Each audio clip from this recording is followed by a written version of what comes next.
فَأَوْحَى إِلَىٰ عَبْدِهِ مَا أَوْحَى، پھر جو اللہ کی ذات پاک نے رسول اللہ صلی اللہ علیہ وسلم کو وحی کرنی تھی وہ وحی کی اور بہت سے احکام بتائے. ان میں سے ایک حکم یہ تھا کہ آپ کی امت پر محمد صلی اللہ علیہ وسلم 50 نمازیں فرض ہیں. 50 نمازیں فرض ہیں. رسول اللہ صلی اللہ علیہ وسلم اور بھی احکام لے کر یہ بھی ایک حکم لے کر واپس آئے. حضرت ابراہیم علیہ السلام 7ویں آسمان پر تھے، پھر 6 پر آئے، وہاں حضرت موسیٰ علیہ السلام سے ملاقات ہوئی.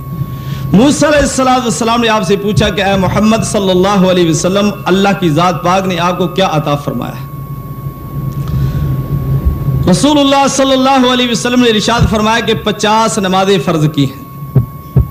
حضرت موسیٰ علیہ السلام نے فرمایا کہ آپ کی امت اس کا طاقت نہیں رکھ سکے گی، آپ اللہ کے پاس واپس جائیں، اللہ سے درخواست کریں کہ یہ 50 نمازوں میں سے تخفیف کر دیں. رسول اللہ صلی اللہ علیہ وسلم واپس گئے، اللہ سے درخواست کی تو نمازوں میں تخفیف بعض روایات کے لحاظ سے 5، بعض لحاظ کے 10 نمازیں کم ہو گئی. اسی طرح پھر موسیٰ علیہ السلام کے پاس پہنچنے کے بعد موسیٰ علیہ السلام نے پھر پوچھا تو کہا کہ 10 نمازیں تخفیف ہو گئی ہیں. حضرت موسیٰ نے فرمایا جاؤ، آپ کی امت میری امت سے بہت کمزور ہے، میں نے آپ کی امت کا بہت تجربہ کیا لیکن وہ نمازوں کو جو اللہ کے احکام تھے پورے نہیں کر سکے، تو آپ کی امت اس سے کمزور ہے، لہذا یہ 50 نمازیں یا 40 جو باقی رہیں گے اس کو پورا نہیں کر سکے گی، لہذا واپس جائیں. حتیٰ کہ رسول اللہ صلی اللہ علیہ وسلم بار بار جاتے رہے کہ 5 نمازیں باقی رہیں.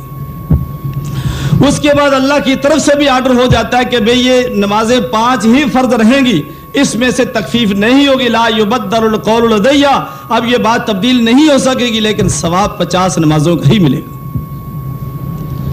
حضرت موسیٰ علیہ السلام کے پاس آنے کے بعد حضرت موسیٰ نے پھر کہا کہ ابھی بھی واپس جاؤ، 5 نمازیں بھی آپ کی امت نہیں ادا کر سکے گی. رسول اللہ صلی اللہ علیہ وسلم نے فرمایا کہ اب تو مجھے اللہ کے پاس جاتی ہوئی حیا شرم آتی ہے کہ اتنی بار جا چکا ہوں، اللہ نے تخفیف کر دی ہے لیکن اب میں نہیں جا سکتا.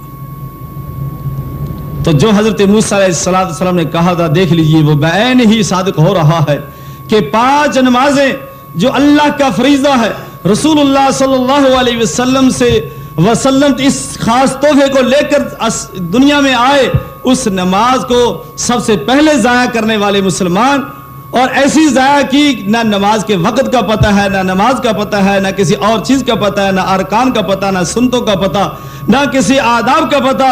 اور اللہ کا وہ قول صادق آتا ہے فَخَلَفَ مِن بَعْدِهِمْ خَلْفٌ أَضَاعُوا الصَّلَاةَ وَاتَّبَعُوا الشَّهَوَاتِ فَسَوْفَ يَلْقَوْنَ غَيًّا، کہ پہلے مسلمانوں کے بعد کچھ ایسے نہ خلف آ گئے، نہ اہل آ گئے جنہوں نے نمازوں کو ضائع کر دیا، برباد کر دیا. فرمایا کیوں کیا؟ شہوات کے پیچھے پڑ گئے، دنیا کے پیچھے پڑ کر انہوں نے نمازوں کو برباد کر دیا، ضائع کر دیا. نماز اول تو پڑھی نہیں، پڑھی تو بے وقت کر کے پڑھی، یا پڑھی تو اس کو صحیح ارکان اور آداب کے ساتھ نہ پڑھا اور اس طرح نماز کو ضائع کر دیا. فرمایا فَسَوْفَ يَلْقَوْنَ غَيًّا، ایسے لوگ جو نماز نہیں ادا کرتے، نماز کو ضائع کرتے ہیں، برباد کرتے ہیں، فرمایا وہ لوگ غی جہنم کے اندر داخل ہوں.